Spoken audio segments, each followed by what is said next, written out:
7:12 on a rainy start to your Sunday morning. It's 11 degrees. Our high for today will be 12 degrees. Interesting to see how the Grand Prix, the racers, the drivers will fare in this weather, but I'm told that they're plenty used to it. Okay, let's time to talk tech with Chris Abel, our tech expert, as he always joins us on Sunday mornings. Good morning to you, Chris.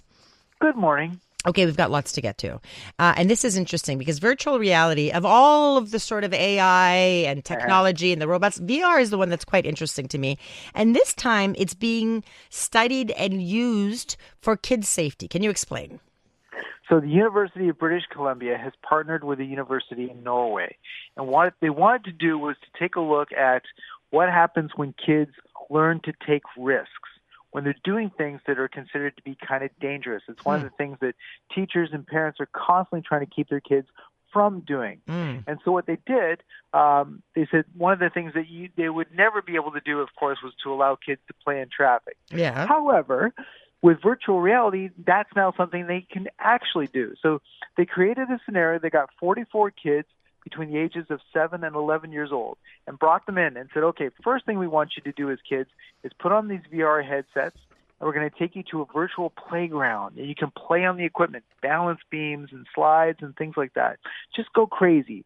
And so they watched and monitored the kids, and they wanted to see, of the kids who are more willing to take risks, what's going to happen when later on we put them in a situation where the danger is real. So then they brought the kids out, and they said, thank you for playing around. That was fun.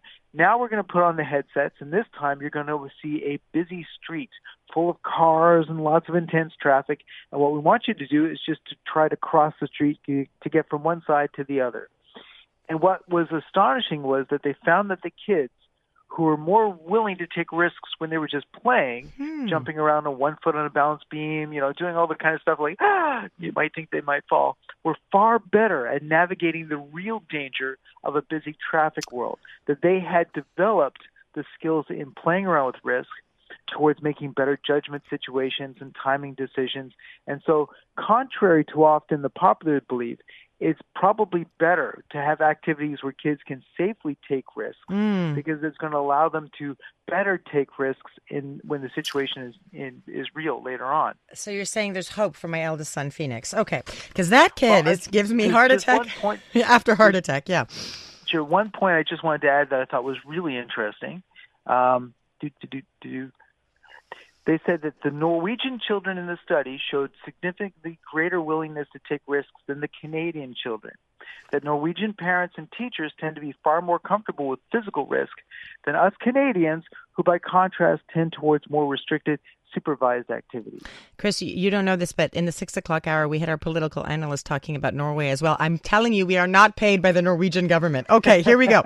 Let's talk about Bell creating a digital TV archive.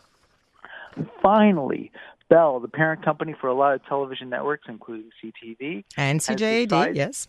Yes, and CJAD, has finally decided that it's time to actually take the archive of all the broadcast tapes, those physical tapes that they have, and to digitize them. So what's going to happen, there's almost just under 400,000 tapes going back to the 1960s. Those will all be digitized, so we'll finally have digital versions of all that footage. And then they're handing that over to Google, who's going to use Google's Gemini to scan and index all of the video footage so that it'll all be searchable and it'll be all uploaded onto YouTube. So coming soon, you're going to have the ability to search through all these television networks and properties owned by Bell.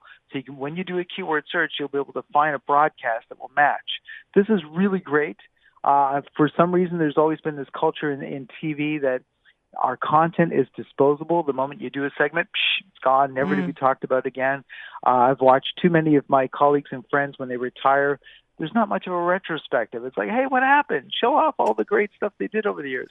And so finally we'll be able to do a search and be able to find your television appearances and my television appearances. I think that's going to be great. Yeah, I think that's fantastic, especially when you're able to take a look back. Okay, I can't let you go without talking about Google making glasses again. This is the smart glasses battle, right? Everyone's always trying something new.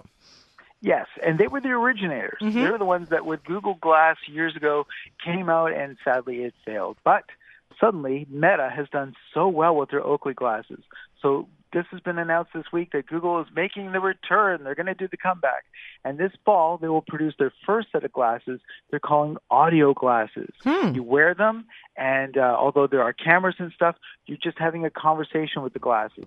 Google Gemini, you can tell Google Gemini, okay, what am I looking at? And it'll tell you through the glasses what you're looking at, give you more information, but it's all audio. And then next year, perhaps, the next generation is going to be all visual, in which you will actually see text and information displayed on the lenses. That's going to be a game changer. I mean, it feels like it reminds me of these movies that we used to watch when we were younger, and that people would see things popping up in front of their eyes, and it's actually happening now. Yeah. Very interesting stuff. Real Chris Abel, KRISABEL. Again, Real Chris Abel, all stuck together, is where you can follow along on Instagram. Chris Abel, thank you so much for taking the time. We'll chat again next Sunday. Oh, looking forward to it. Thank you. All right, coming up.